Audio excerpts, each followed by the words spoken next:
భారతదేశంలో ల్యాప్టాప్ల తయారీకి విదేశీ కంపెనీలు ముందుకొస్తున్నాయని కేంద్ర ఐటీ మంత్రి అశ్విని వైష్ణవ్ చెప్పారు. ప్రముఖ కంపెనీలు HP, Dell, Lenovo, Acer, Thomson సహా మొత్తం 32 కంపెనీలు ఇప్పటికే దరఖాస్తు చేసుకున్నాయని వివరించారు. అయితే యాపిల్ కంపెనీ నుంచి దరఖాస్తు అందలేదని చెప్పారు. ఈ కంపెనీలు ఉత్పత్తి ప్రారంభిస్తే కొత్తగా 75,000 ఉద్యోగాలు వస్తాయని, ప్రత్యక్షంగా 75,000 మందికి, పరోక్షంగా చాలా మందికి ఉపాధి లభిస్తుందని చెప్పారు.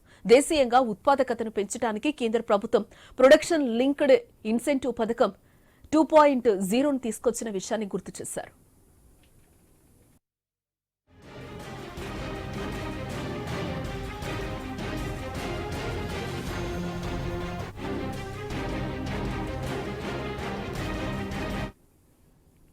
పీఎల్ఐ స్కీమ్లో భాగంగా ఆయా కంపెనీల ఉత్పాదకతకు అనుగుణంగా ప్రయోజనాలను కల్పించనున్నట్లు మంత్రి అశ్విని వైష్ణవ్ వివరించారు. ఈ స్కీమ్ కోసం బడ్జెట్లో 17,000 కోట్లు కేటాయించినట్లుగా తెలిపారు. కేంద్ర ప్రభుత్వం అమలు చేస్తున్న పథకాలు, కల్పిస్తున్న సదుపాయాలు చూసి విదేశీ కంపెనీలు దేశానికి క్యూ కడుతున్నాయని చెప్పారు. ఆత్మనిర్భర్ భారత్లో భాగంగా దేశీయ ఉత్పత్తులను ప్రోత్సహించాలని కేంద్రం నిర్ణయించిందని చెప్పారు. ఇందుకోసం ఇటీవల ల్యాప్టాప్ల దిగుమతిపై ఆంక్షలు విధించినట్లు మంత్రి తెలిపారు.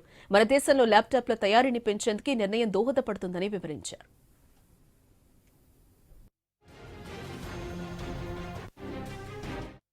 Servers, PCs, which was announced a few months ago, approved by the Honorable Prime Minister Shri Narendra Modi ji.